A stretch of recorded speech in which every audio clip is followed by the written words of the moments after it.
Millionaire CEO sees his ex-wife begging to feed two little twin girls and changes her life forever.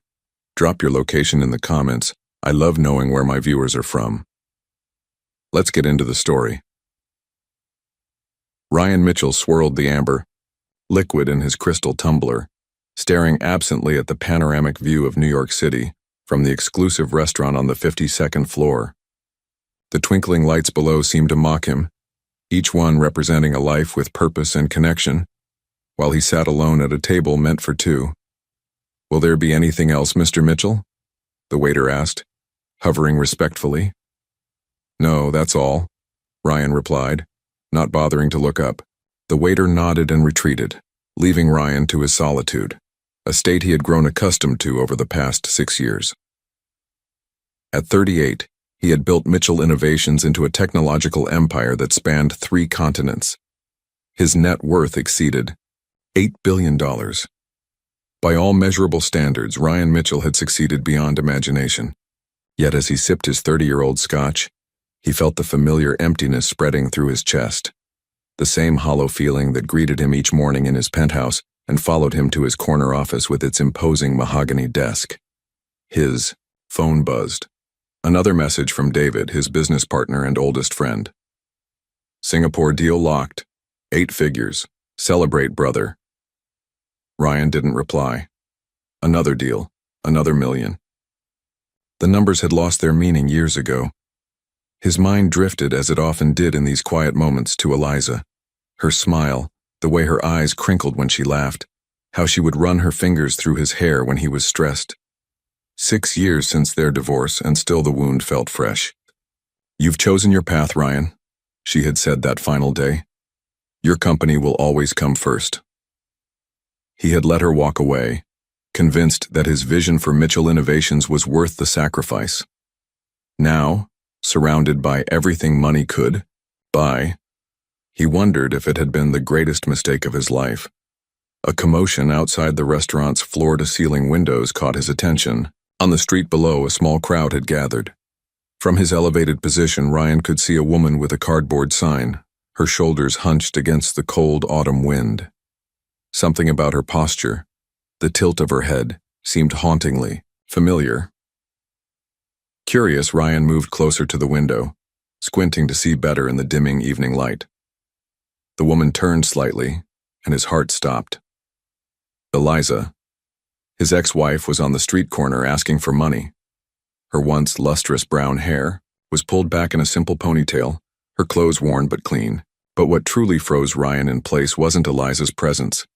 It was the 2 small girls clustered around her, no more than 5 years old, identical in every way. Identical to him. 2 perfect miniature versions of Ryan himself, with his sharp jawline and penetrating brown eyes.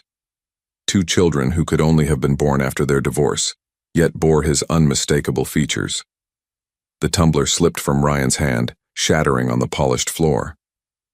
He barely noticed the commotion as waiters rushed to clean up the mess. His eyes remained fixed on the street below, on Eliza and the 2 girls, his daughters, the daughters he never knew existed. Ryan abandoned his half-eaten dinner, leaving a $100 bill on the table as he rushed toward the elevator. His heart hammered against his ribs. The image of those 2 identical faces burned into his mind. "Sir, your coat," a waiter called after him, but Ryan was already gone. The descent from the 52nd floor felt eternal. Ryan loosened his tie, struggling to breathe as questions flooded his mind.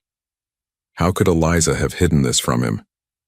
2 children, his children, living on the streets while he accumulated billions. When the elevator doors finally opened, Ryan sprinted through the lobby and out into the crisp October evening. He scanned the street frantically, terrified she might have disappeared. Then he spotted them half a block away, Eliza kneeling beside one of the girls, adjusting her worn jacket. "Eliza," Ryan called, his voice breaking. She froze, her body tensing visibly before she slowly turned to face him. When their eyes met, Ryan saw a flurry of emotions cross her face. Shock, fear, and something that looked like resignation.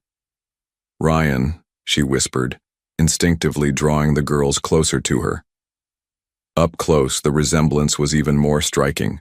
Two perfect, miniature versions of himself looked up at him with curious brown eyes. One of them, slightly taller than the other, stepped forward, her small chin raised in a protective gesture Ryan recognized from his own childhood. "Are you okay, Mommy?" the girl asked, her eyes never leaving Ryan. "Yes, Hannah," Eliza replied, softly. "This is an old friend." Ryan couldn't tear his eyes away from the children. "They're mine," he said. It wasn't a question. Eliza's expression hardened. "We should talk somewhere else." "How old are they?" Ryan demanded, unable to contain himself. "5, she answered, her voice barely audible. 5 years. The math wasn't difficult. Eliza must have been pregnant when they divorced, when he had signed the papers without a second thought, eager to focus on expanding Mitchell Innovations. "Why didn't you tell me?" His voice cracked with emotion. "Mommy, I'm hungry," the smaller girl said, tugging at Eliza's coat. The simple statement hit Ryan like a physical blow. His daughters were hungry while he dined on Wagyu beef and expensive scotch. "Come with me," he said, his voice softer than intended. "All of you, please." Eliza hesitated, uncertainty written across her features. Ryan saw pride warring with practicality in her eyes. "Just dinner," he added, "and then we'll talk." After what felt like an eternity, Eliza nodded. "Okay," she said, gathering the girls closer. "Just dinner." As Ryan hailed a taxi, the quiet twin, not Hannah but the other one, looked up at him with wide eyes. "You look like us," the girl said simply. Ryan's throat tightened as he met the child's gaze. "Yes," he managed to reply. "I suppose I do." Ryan led Eliza and the twins to a small family restaurant 2 blocks away. He had instinctively started toward his usual high-end establishment, before catching Eliza's warning glance and redirecting to somewhere more appropriate. Now seated in a corner booth with worn vinyl seats, Ryan could barely focus on the menu in his hands. The 2 girls, Hannah and Grace as he learned, sat across from him, devouring plates of spaghetti with the enthusiasm only hungry children could muster. Eliza sat beside them, barely touching her own food, her eyes constantly darting between Ryan and her daughters. "They're good eaters," Ryan said awkwardly, searching for anything to break the tension. Eliza's lips twitched into a small smile despite herself. "They're growing girls." Hannah, the protective one, kept watching Ryan suspiciously while methodically twirling pasta around her fork. Grace, whom Ryan was learning was the curious one, studied Ryan's expensive watch with obvious fascination. "Why do you look like us?" Grace finally asked, her small voice cutting through the strained silence. Eliza stiffened. "Grace, remember what we talked about asking personal questions?" Ryan leaned forward slightly. "It's okay," he said gently. "Sometimes people look alike by coincidence." The lie tasted bitter on his tongue, but Eliza's grateful glance told him it was the right move for now. "Girls," Eliza suddenly said, "would you like ice cream for dessert?" The question successfully diverted the children's attention, and soon, the waitress was taking their enthusiastic orders. When she left, Eliza turned to Ryan.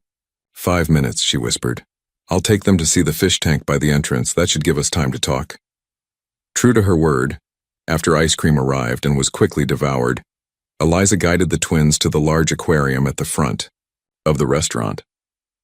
Ryan watched them go, his heart clenching at the sight of his daughters pressing their small hands against the glass, pointing excitedly at colorful fish. Eliza slipped back into the booth, her expression guarded. "Ask what you need to ask." "When did you find out you were pregnant?" Ryan began, his voice low. 2 weeks after the divorce was finalized." "And you didn't think I deserved to know?" Eliza's eyes flashed. "You made it abundantly clear what your priorities were, Ryan. The day we signed those papers, you were on the phone closing a deal before the ink was dry. That doesn't justify keeping my children from me," he countered, struggling to keep his voice down. "I called your office," Eliza said, surprising him. 3 times. Your assistant said you were too busy to take personal calls. After the 3rd, time I decided our children wouldn't spend their lives being too personal for your schedule.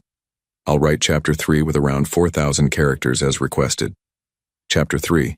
First steps. Ryan felt as if he'd been punched. He remembered his old assistant, the one who'd protected his time zealously during the company's expansion phase. I never got those messages, he said quietly. Eliza's expression softened slightly. Would it have mattered? You were building an empire, Ryan. That was always your dream, not a family. You don't know what I would have chosen, Ryan said, his voice rough with emotion. Don't I? She sighed, glancing at the girls. When I found out they were twins, I was terrified. I knew I'd need help, support, but I also knew what it would mean to tell you. You'd either reject us completely or try to control everything that way you always did with the business. Ryan wanted to deny it but couldn't. Control was his safety net, his way of ensuring success. They're my daughters, Eliza. I've lost 5 years with them. And whose fault is that? She shot back, then immediately closed her eyes, regaining composure. I'm sorry, that wasn't fair. Ryan looked at the 2 small girls, still fascinated by the tropical fish. What are their names? Tell me about them. For the first time, Eliza's expression warmed. Hannah is the oldest by 2 minutes. She's my little protector. She smiled fondly. Grace is the curious one, always asking why about everything. I want to know them, Ryan said firmly. Both of them. I want to be their father. Eliza studied him. This isn't about writing checks, Ryan. Being a father means showing up day after day. I know, he said, and I will. Before Eliza could respond, the girls rushed back to the table, full of excitement about a pufferfish they'd spotted. We should go, Eliza said, gathering her worn purse. It's past their bedtime. Tomorrow, Ryan said quickly. Central Park, by the Bethesda fountain too. Please, Eliza. She hesitated, then nodded slightly. We'll see. As they left, Grace turned back, her brown eyes so like Ryan's own, fixing on him with uncanny perception. Bye, the girl said softly, raising a small hand in farewell.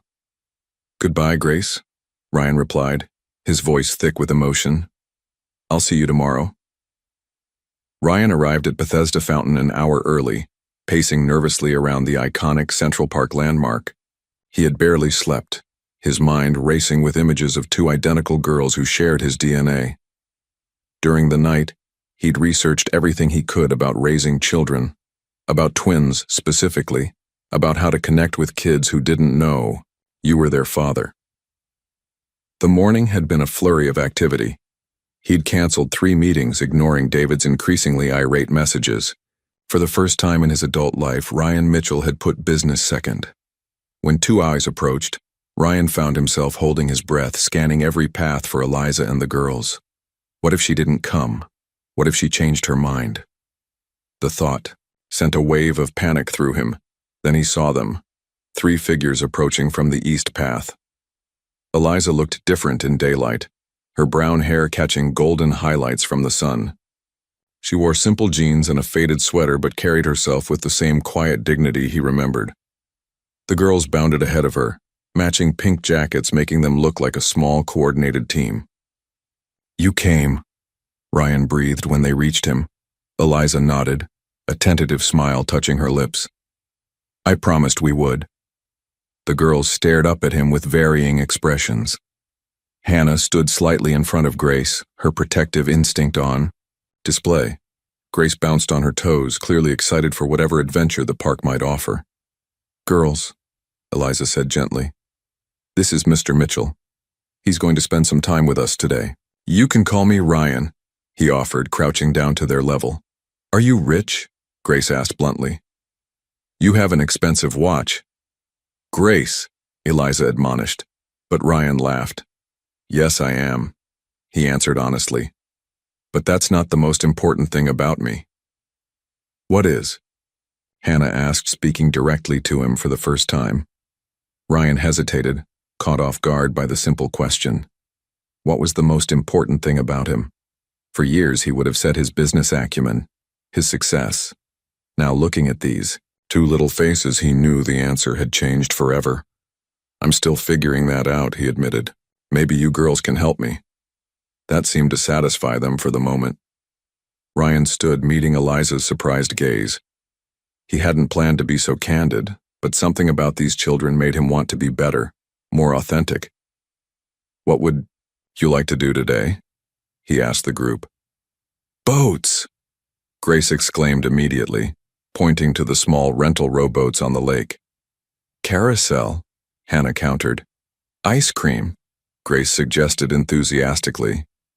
The zoo has tigers, Hannah added, speaking. Directly to Ryan for the first time, Eliza looked apologetic. They rarely agree on anything. Then we'll do it all, Ryan decided. We have all afternoon. The next few hours passed in a blur of activity.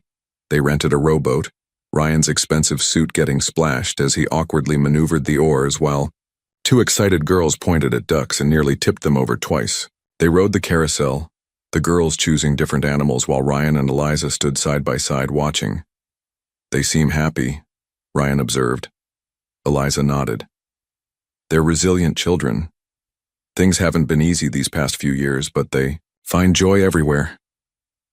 What happened, Eliza? He asked quietly. Last I heard you were working at that design firm. She kept her eyes on the children spinning by on painted horses. Life happened, Ryan. I was managing okay at first. My mother helped with the girls. Then she died in that car accident 3 years ago. Eliza's voice wavered slightly. Without her support, I couldn't keep up with childcare costs and work full-time. I lost my job, then our apartment. We've been staying in shelters, moving around. Ryan felt a stab of guilt so intense it nearly doubled him over. Why didn't you contact me then? Pride, she admitted. Anger, maybe. And fear that you'd take them from me. They're all I have. Before Ryan could respond, the carousel stopped and the girls rushed back to them, cheeks flushed with excitement. Ice cream now, Grace reminded them, tugging at Ryan's hand. As they walked toward the ice cream vendor, Hannah unexpectedly slipped her small hand into Ryan's. The simple gesture sent a jolt through his entire body. Connection, trust, the weight of a child's hand in his own. I like your tie, Hannah said matter-of-factly. Blue is my favorite color. Mine too, Ryan replied, his voice suddenly hoarse with emotion. Later that evening, Ryan sat in his office staring blankly at spreadsheets that would normally command his full attention. The quarterly projections for Mitchell Innovations showed record growth. But the numbers swam before his eyes, replaced by images of 2 little girls with his face. A sharp knock interrupted his thoughts before the door swung open without waiting for a response. David Sullivan strode in, impeccably dressed as always, his expression a mixture of concern and irritation. You missed the Singapore call, David said, dropping into the chair across from Ryan's desk. Lee was asking for you specifically. I had to make excuses. Something came up, Ryan replied vaguely. David narrowed his eyes. Something more important than the 8-figure deal we've been chasing for months? Yes. The simple answer clearly caught David off guard. Are you sick? David asked, genuine concern briefly displacing his irritation. Ryan leaned back, suddenly exhausted by the prospect of explaining. But David wasn't just his business partner, he was his oldest friend. He deserved to know. I saw Eliza yesterday, Ryan said finally. David's expression darkened immediately. Your ex? What did she want after all these years? Money, I assume. She didn't want anything. I saw her by chance. Ryan paused, then added quietly. She has children. 2 of them. Girls. David shrugged. Good for her. She remarried? No. Ryan met his friend's gaze directly. They're 5 years old. Identical twins. They look exactly like me at that age. The implication hung in the air between them. David's expression shifted from confusion to disbelief to something harder. That's impossible, he finally said. She would have told you. She tried, Ryan corrected him. Apparently, 3 times. My assistant blocked the calls. David stood abruptly, pacing the office. Even if they are yours, and that's a big if. Where has she been for 5 years? Why show up now? His eyes narrowed. Think about it, Ryan. We just closed the Mercer acquisition. Your net worth jumped $2 billion overnight. The timing is suspicious. She didn't show up. Ryan corrected him again. I saw her on the street. She was. He hesitated, knowing how David would interpret the next words. She was asking for money. They've been struggling. David let out a humorless laugh. Of course she was. This is textbook, Ryan. She hides these kids for years, waits until you're at your wealthiest, then conveniently falls on hard times. It's not like that, Ryan insisted, an unfamiliar anger rising in his chest. You didn't see them, David. They're living in shelters. Eliza lost her job, her mother died, and you're falling for it? David interrupted, his voice sharp. 5 minutes with her and you're already making excuses? You've always had a blind spot when it comes to Eliza. Ryan stood, matching his friend's stance. They're my daughters. You don't know that. David's expression hardened. Get a DNA test. If they're really yours, we'll handle it properly. Set up trust funds, arrange appropriate support. But, he leaned forward, hands braced on the desk. Don't let her manipulate you into thinking you can play happy family after 6 years. The words stung because they touched Ryan's deepest fear, that he had lost too much time, that he couldn't repair what had been broken. I'm seeing them again tomorrow, he said firmly. I promised. David straightened, adjusting his perfectly tailored suit. Fine. Do what you need to do, but keep your head on straight. Remember everything we've built. He moved toward the door, then paused. And get that DNA test. After David left, Ryan sank back into his chair, conflict churning inside him. His friend's warnings weren't entirely unreasonable. The business side of Ryan, the side that had built an empire on calculated risk and strategic thinking, knew he should proceed cautiously. But another part of him, a part long suppressed by ambition and the pursuit of success, rejected the cold analysis. He had held Hannah's small hand, had witnessed Grace's unbridled enthusiasm. He had felt a connection that transcended logic or business strategy. Ryan picked up his phone and called Eliza's number, which she had reluctantly shared at the park. Is tomorrow still good? He asked when she answered.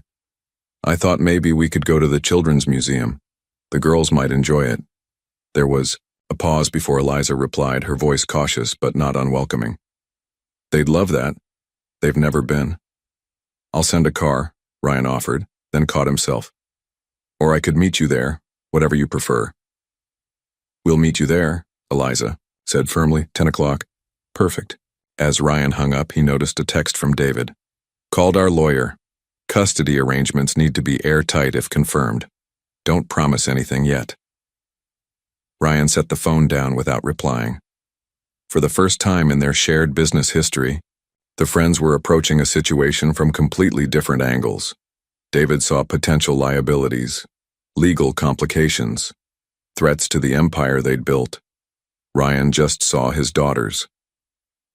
The Children's Museum was awash with color, sound, and movement, a cacophony of childhood joy that would normally have overwhelmed Ryan Mitchell. Today, however, he barely noticed the chaos as he watched his daughters race from exhibit to exhibit with unbridled enthusiasm. Look, Ryan, I'm making a tornado, Grace called from the weather station, her small hands manipulating air currents that swirled inside a tall tube. That's impressive, Ryan replied, genuinely amazed at how quickly the girls had warmed to him. He had expected resistance, especially from protective Hannah, but children, he was learning, possessed a remarkable capacity for acceptance. Eliza stood nearby, arms crossed but with a softness to her expression that hadn't been there during their first encounters. They've never had anyone else show interest in the things they love, she explained quietly. Their teachers are too overwhelmed with full classrooms and we don't have extended family. Ryan felt a familiar pang of guilt. They should have had me. Yes, Eliza agreed simply, without accusation. They should have. Hannah appeared suddenly, tugging at Ryan's sleeve. The robot exhibit is opening. Can we go, please? Of course, Ryan nodded, surprised at how natural it felt to be consulted on such decisions. As they made their way through the museum, Ryan found himself cataloging each girl's distinct personality. Hannah approached every exhibit methodically, reading instructions before engaging. Grace dove in head first, all imagination and instinct. You have the same frown, Hannah commented as they examined a display of simple machines. What do you mean? Ryan asked. When you're thinking hard, Hannah demonstrated, furrowing her brow in perfect imitation of Ryan's expression. Like this. Mommy says I look serious like a little old man. Ryan laughed, a genuine sound that surprised even him. My father used to say the same thing about me. Your father? Hannah's eyes widened. You have a father? The innocent question struck Ryan silent for a moment. Of course, in Hannah's world, fathers were abstract concepts people other children had, not her and Grace. I did, Ryan recovered. He died when I was in college. About your age, though, I looked just like you. Hannah seemed to consider this carefully. Was he nice? Ryan hesitated. Thomas Mitchell had been many things, driven, ambitious, demanding. But nice was rarely a word associated with him. He had pushed Ryan relentlessly, instilling in him the cutthroat business instincts that later built his empire. He taught me. A lot, Ryan answered diplomatically. But he looked around at the girls, engaged and happy, and added, I think I'd like to be a different kind of father than he was. Before Hannah could follow up with another disarmingly perceptive question, Grace appeared, face flushed with excitement. They have a space lab upstairs. Can we go to space, Ryan, please? That evening, as Ryan entered his penthouse, his phone rang. David's name flashed on the screen. The DNA test results are in, David said without preamble. I had our security team collect samples from the restaurant. Straws, napkins, it wasn't hard. Ryan's hand tightened around the phone. You did what? I'm protecting you, David replied, unapologetic. And I was right to. The results are on your desk. You'll want to see them before you go any further with this little family fantasy. Ryan stared at the envelope on his desk, his name printed in the sterile font of the laboratory David had used. His fingers trembled slightly as he picked it up. Part of him wanted to tear it open immediately. Another part wanted to throw it away unopened. He didn't need science to tell him what his heart already knew. Still, the businessman in him, the pragmatist his father had shaped, knew that verification mattered. Ryan tore open the envelope and scanned the results. 7% probability of paternity. He set the paper down, emotions warring within him, relief that there could be no more doubt, anger at David's underhanded tactics, and a profound sense of responsibility that settled over him like a physical weight. His phone buzzed with a text from Eliza.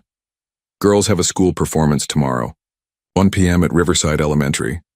They asked if you might come. Ryan immediately typed back, I'll be there. He had barely set down his phone when it rang. David again. Did you see the results? David asked. Yes, Ryan replied. They confirm what I already knew. Great. Now we can handle this properly. I've had legal draft child support agreements that I'm going to their school performance tomorrow, Ryan interrupted. Silence hung on the line for a moment. Ryan, we have the sole presentation tomorrow at 1. The entire board will be there. We've been preparing for months. You'll handle it brilliantly, Ryan said with finality. You know the material as well as I do. This is exactly what I was afraid of, David replied, his voice tight.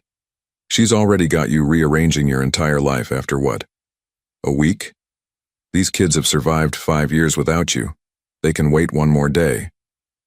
But I can't wait one more day without them, Ryan said quietly. That's what you don't understand.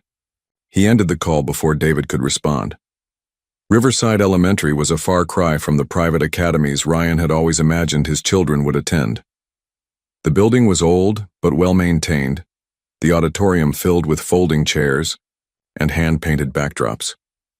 Ryan felt distinctly out of place in his tailored suit among the casually dressed parents, many of whom had clearly rushed from hourly jobs to attend. He spotted Eliza in the third row and made his way toward her, aware of curious glances following him. You came, she said, surprise evident in her voice. I promised I would, he replied simply, taking the seat she'd saved. The performance was a simple adaptation of The Giving Tree, with each class playing different parts. The twins' kindergarten class portrayed the tree in its various stages. Hannah, solemn and focused, played the tree as an adult, while Grace, animated and expressive, was the tree in its youth. Ryan found himself unexpectedly moved by the story of sacrifice and unconditional love, seeing it with fresh eyes through the lens of his newfound fatherhood. When the children took their final bow, he rose to his feet, applauding with unexpected enthusiasm. They were wonderful, he told Eliza, his voice thick with emotion. They worked so hard on their lines, she replied, her own eyes suspiciously bright. As the audience dispersed, the twins spotted them and rushed over, still in their tree costumes. Did you see us? Grace asked excitedly. I was the happy tree, and I was the grown-up tree, Hannah added, more reserved but clearly seeking approval. You were both amazing, Ryan said, kneeling to their level. I wouldn't have missed it for anything.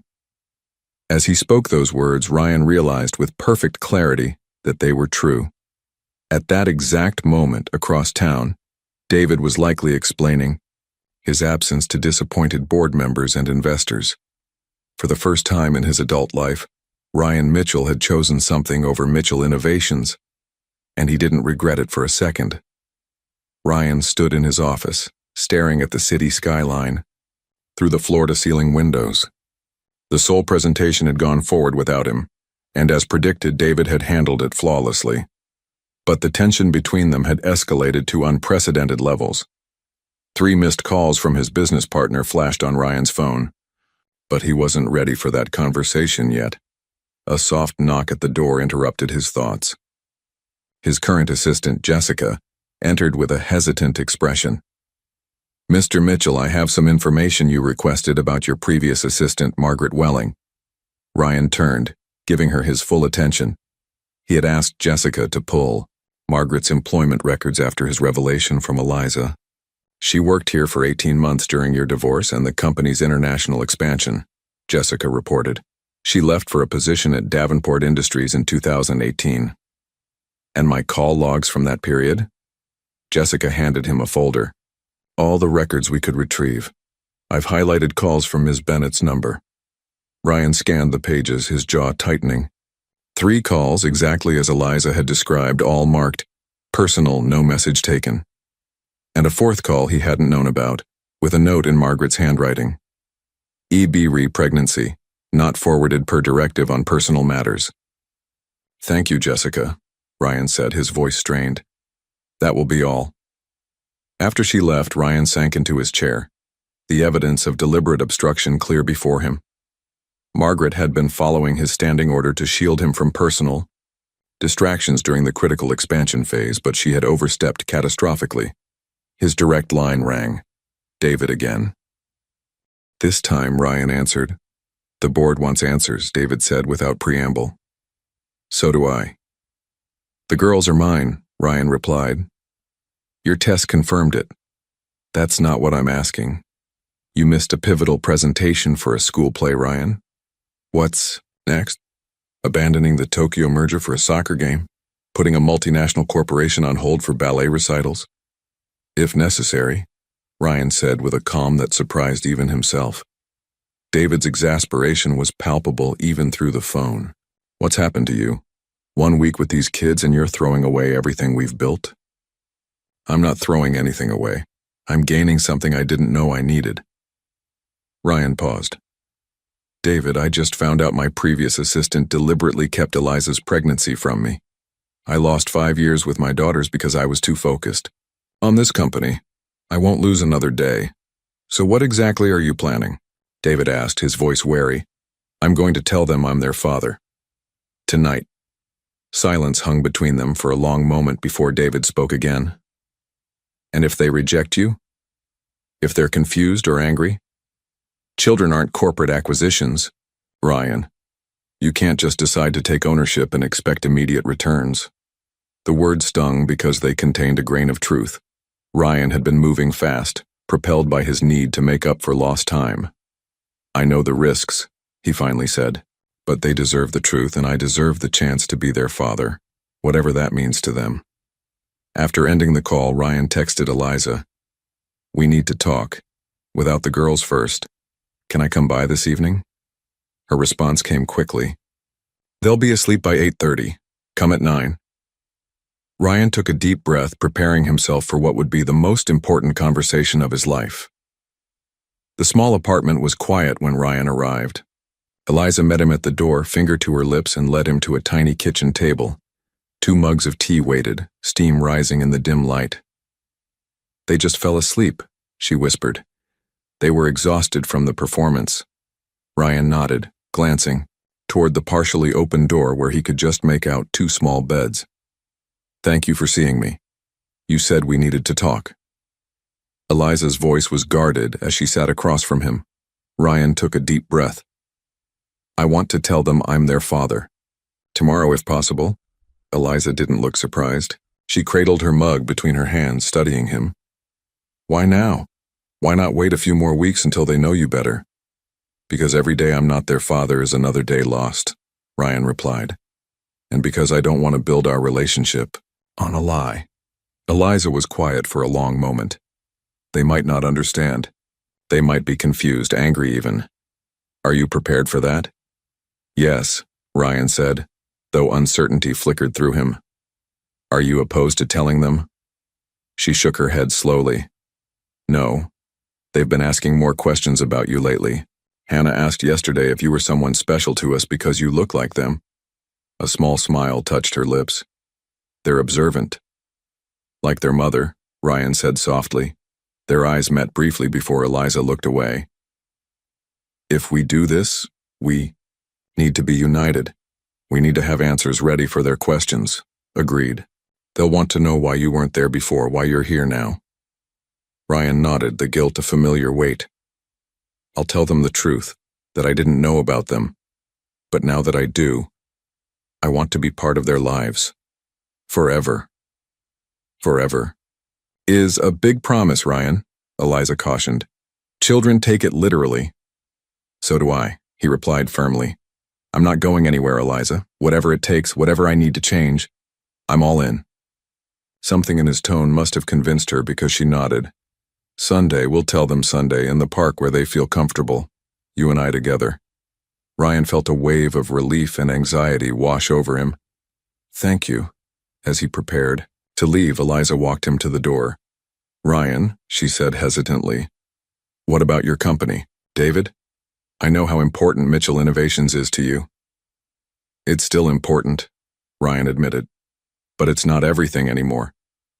He paused, then added quietly, "I found out my assistant blocked your calls. All of them.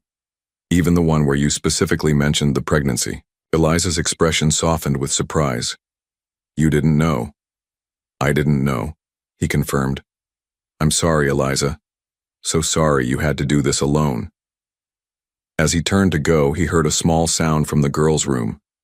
Hannah stood in the doorway, her favorite stuffed rabbit clutched to her chest, watching them with solemn eyes. "Hannah," Eliza said gently, "you should be sleeping, sweetie."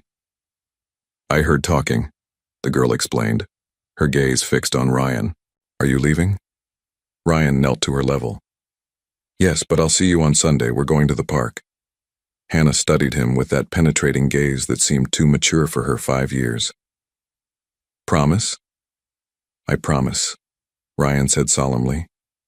Hannah nodded, apparently satisfied, then surprised both adults by walking over and giving Ryan a quick hug before retreating to her room.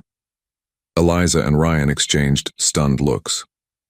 "Well," Eliza said softly, "that's new."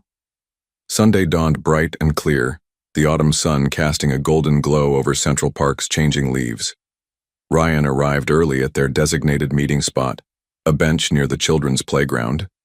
His stomach was knotted with anticipation and fear that the girls might reject him, that this revelation would disrupt the delicate bond they had begun to form. He checked his phone, surprised to see 3 missed calls from David. They hadn't spoken since their confrontation over the soul presentation. Ryan hesitated, then called back, figuring it was better to handle whatever business crisis had arisen before Eliza and the girls arrived. "About time," David answered briskly. "We need to talk." "Can it wait? I'm about to—" "It's about Eliza," David interrupted. "Our legal team found something you need to see before you make any decisions." Ryan's grip on the phone tightened. "What are you talking about?" "She's filed for full legal custody, Ryan, and child support. Substantial child support. The paperwork was submitted to family court 2 days ago." "That's impossible," Ryan said, his voice dropping. "We're telling the girls I'm their father today. Together. We've been planning it all week." "Then she's playing you," David replied, his tone frustratingly sympathetic. "I'm texting you the documents now. Our investigators obtained them directly from the court system. This isn't speculation." Ryan's phone buzzed with an incoming message. He opened it to find legal paperwork, Eliza's name clearly visible, requesting full legal custody of Hannah and Grace Mitchell, with provisions for substantial financial support. "Ryan, are you still there?" David asked. "I'll call you back," Ryan said numbly, ending the call. He stared at the documents, feeling as though the ground had shifted beneath him. Was this why Eliza had finally agreed to tell the girls? Had everything, her, warming to him, the girls' school performance, Hannah's unexpected hug, been calculated steps in a financial strategy? The businessman in him, the part trained to spot favorable negotiation setups, whispered that David was right. The timing, the sudden openness to co-parenting after years of secrecy, it aligned perfectly with someone positioning for maximum financial gain. But another part of him, the part that had watched Eliza struggle to provide for their daughters, that had seen her fierce protectiveness and unwavering dignity even in hardship, couldn't reconcile this legal maneuver with the woman he thought he knew. "Ryan!" Grace's voice cut through his thoughts. He looked up to see the twins running toward him, Eliza following more slowly behind. Ryan quickly pocketed his phone, forcing a smile as Grace barreled into him with her customary enthusiasm. Hannah approached more cautiously, but offered a small smile that twisted his heart.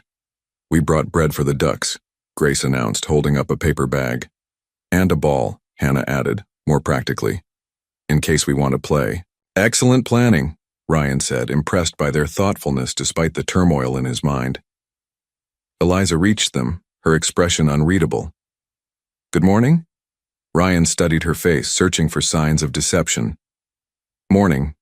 I thought I could talk first, then play?" Eliza nodded, glancing at the girls. "There's a quiet spot by the pond." As they walked, Ryan fell into step beside her, the girls running ahead. "Is everything all right?" Eliza asked, noting his silence. Ryan hesitated, torn between confronting her immediately and waiting until after they had told the girls. "We need to talk privately, after." Concern flickered across her face, but she nodded. They reached a secluded bench overlooking the pond. Eliza called the girls back, and they settled on either side of her, sensing the shift in mood. "Girls," Eliza began gently, "remember how you've asked me about your father? About why you don't have one like some of your friends do?" The twins nodded solemnly, their expressions so identical it still startled Ryan. "Everyone has a father," Eliza continued, "even if they don't always know them or live with them." "Like Zoe from school," Grace piped up. "Her dad lives in Florida." "That's right," Eliza nodded. "Sometimes parents live in different places but are still both important." She glanced at Ryan, a silent signal that it was his turn. Despite the turmoil of David's revelation, Ryan found himself moving forward, drawn by the expectant gazes of his daughters. He knelt before them, his heart pounding. "The truth is," he said softly, "you do have a father. You've always had one. He just didn't know about you until recently." The girls looked between Ryan and their mother, processing his words. Hannah's brow furrowed in that familiar expression that mirrored Ryan's own thinking face. "Your father and I made mistakes," Eliza added gently, placing a reassuring hand on Grace's shoulder. "Adult mistakes. But none of those mistakes change how much we both love you." Grace, who had been unusually quiet, suddenly looked directly at Ryan, her eyes widening with realization. "Is it you?" she asked. "Are you our daddy?" The simple question hung in the air. Ryan felt his throat tighten as he nodded. "Yes, Grace, I'm your father." Silence fell over the group as two identical faces processed this revelation. Ryan held his breath, terrified of rejection, of confusion, too complicated for 5-year-olds to navigate. Hannah, logical as always, was the next to speak. "That's why we look like you." "Yes," Ryan confirmed. "That's why." Grace's reaction was immediate and overwhelming. She launched herself at Ryan, wrapping her arms around his neck. "I knew it," she exclaimed. "I told Hannah you had to be somebody special to us." Ryan hugged her back, emotion threatening to overwhelm him. "You are the most important people in the world to me," he managed to say. Hannah remained apart, watching with conflicted eyes. "It's okay to need time, Hannah," Eliza said softly. "This is big news." The girl twisted her hands together, that gesture so like her mother's, and looked directly at Ryan. "If you're our dad, does that mean you're staying forever? Not just visiting?" Ryan held her gaze steadily. "Forever," he promised. "Nothing could keep me away now that I've found you." Hannah considered this, her 5-year-old face solemn with the weight of decision. Finally, she nodded once and moved forward, joining her sister in Ryan's embrace. Ryan closed his eyes, holding his daughters, both of them, for the first time as their father. The feeling was indescribable, a completion he hadn't known he was missing until this moment. When they finally broke apart, Grace immediately had questions. "Can we call you Daddy now?" she asked eagerly. "I'd like that very much," Ryan answered, his voice rough with emotion. "Do you have toys at your house?" Hannah inquired practically. Ryan laughed. "Not yet, but we can fix that." Eliza watched they exchange with glistening eyes, relief evident in her posture. Whatever she had feared, rejection, confusion, anger, hadn't materialized. Instead, their daughters had accepted the truth with the remarkable resilience of childhood. As promised, they spent the afternoon playing in the park, stopping for hot dogs from a vendor and ice cream cones that dripped sticky trails down small fingers. Through it all, Ryan found himself repeatedly pulled into the moment by cries of, "Daddy, watch this," or "Daddy, your turn." Each use of the word filled him with joy. Late afternoon sun was slanting through the trees when they finally packed up to leave, the girls exhausted but happy, buzzing with new possibilities. "Can we see Daddy's house?" Grace asked as they walked toward the park exit. Eliza and Ryan exchanged glances. "Soon," Eliza promised. "We're taking things one step at a time." As the girls ran ahead, racing each other to the next lamppost, Ryan turned to Eliza, the legal documents weighing heavy in his mind. "We need to talk," he said quietly. Eliza nodded, her expression becoming guarded. "What's wrong?" Ryan took out his phone and pulled up the court filings David had sent. "Care to explain this?" Eliza's eyes widened as she scanned the documents. "Where did you get these?" "David has been monitoring the family court filings. These were submitted 2 days ago." She looked up at him, her face pale. "Ryan, I never filed these. I wouldn't do this. Not after everything we've discussed." Ryan studied her face, searching for signs of deception but finding only genuine shock. "Then who did?" "I don't know," she whispered. "But these aren't mine. Look at the address. That's not even my current address. And this signature." She pointed to the bottom of the page. "That's not how I sign my name." Ryan took a closer look. The signature bore only a passing resemblance to Eliza's handwriting, and the address listed was indeed her previous apartment, not the one she currently shared with the girls. "David," Ryan muttered, realization dawning. "He's trying to drive a wedge between us." "Why would he do that?" "Because he thinks you're a threat to the company, to everything we've built." Ryan ran a hand through his hair, anger building. "He's been warning me from the beginning not to get too involved, to keep things strictly financial. And now?" Ryan looked at his daughters, laughing as they chased each other in circles around a tree. The choice that had been building within him for weeks crystallized with perfect clarity. "Now I make him understand that some things are more important than business." Ryan said firmly. Starting tomorrow, things are going to change at Mitchell Innovations. The morning sun streamed through the windows of Mitchell Innovations' executive floor as Ryan strode purposefully toward the boardroom. He had called an emergency meeting of the executive team, something unprecedented in the company's history outside of a crisis.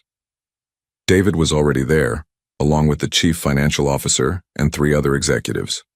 Their expressions ranged from curious to concerned. "Thank you all for coming on short notice," Ryan began, remaining standing at the head of the table. "Effective immediately, I'm restructuring my role at Mitchell Innovations." David's head snapped up, alarm crossing his features. "I'll be transitioning to chairman of the board while David will assume the role of CEO." Ryan continued. "This change will allow our company to maintain its growth trajectory while I address some personal priorities." "What personal priorities could possibly warrant this?" David demanded, his voice tight with barely contained anger. Ryan met his friend's gaze, steadily. "My daughters." The room fell silent. The other executives exchanged glances, clearly aware they were witnessing something significant but unsure of the context. "If you'll excuse us," Ryan said to the group, "David and I need to have a private conversation." After the others filed out, Ryan closed the door and turned to his oldest friend. "The custody documents were fake," he said without preamble. "You had them created to make me doubt Eliza." David's expression hardened. "I was protecting you, and this company, by lying to me, by trying to sabotage my relationship with my children's mother. I did what was necessary," David insisted. "You weren't thinking clearly. You still aren't. Stepping down as CEO? Do you have any idea what that will do to shareholder confidence?" "I'm not stepping down," Ryan clarified. "I'm evolving my role to prioritize what matters. And David." He leaned forward, hands braced on the table. "Those little girls matter more than anything, including this company. You've known them for 3 weeks," David said incredulously, "and I've lost 5 years already. I won't lose another day because of misplaced priorities." Ryan straightened. "The restructuring happens this week. You can be part of it, or I can find someone else to lead." David stared at him, realization dawning that Ryan was entirely serious. "You'd really walk away from everything we've built?" "I'm not walking away," Ryan replied. "I'm building something even more important. A family." Chapter 13. New normalcy. 6 months had passed since Ryan's restructuring of Mitchell Innovations. The transition had been smoother than anticipated, with David reluctantly but effectively stepping into the CEO role, while Ryan maintained strategic oversight as chairman. The company's stock had initially dipped but quickly recovered when investors saw the continued growth under the new leadership structure. Today, Ryan stood in the backyard of his recently purchased Brooklyn brownstone, watching as Hannah and Grace chased each other through the sprinkler, their identical squeals of delight filling the warm spring air. He had moved from his Manhattan penthouse to be closer to the girls, just 3 blocks from Eliza's new apartment. "Daddy, watch this," Grace called, attempting a cartwheel that ended in a giggling tumble onto the grass. "Very impressive," Ryan applauded, marveling at how naturally the word daddy now flowed from both girls' lips. Eliza appeared beside him carrying a tray of lemonade. "They've been asking about swimming lessons for the summer," she mentioned, setting the tray on the patio table. "I'll look into it." Ryan nodded, taking a glass. "How's the new project going?" Eliza's eyes lit up. "The client loved my presentation. They want me to redesign their entire corporate headquarters." The design firm that had rehired Eliza with Ryan's recommendation had quickly recognized her talent, promoting her twice in 6 months. She was flourishing professionally, regaining the confidence that hardship had temporarily dimmed. Their co-parenting relationship had evolved into a comfortable rhythm. Weekday dinners at Eliza's, weekends often spent together at Ryan's, with the girls moving happily between both homes. They were a family, unconventional perhaps, but undeniably united in their love for Hannah and Grace. The sound of a car pulling into the driveway caught their attention. "Uncle David!" the twins shouted in unison, abandoning the sprinkler to rush toward the gate.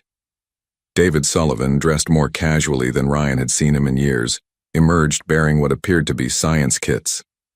"I promised Hannah we'd build a volcano today," David explained, accepting wet hugs from the girls with surprising good humor. "And Grace wants to make slime." Ryan exchanged an amused glance with Eliza. The most unexpected development of all had been David's transformation from skeptical antagonist to devoted uncle. After weeks of tension following the restructuring, David had grudgingly attended the twins' birthday party and found himself completely charmed.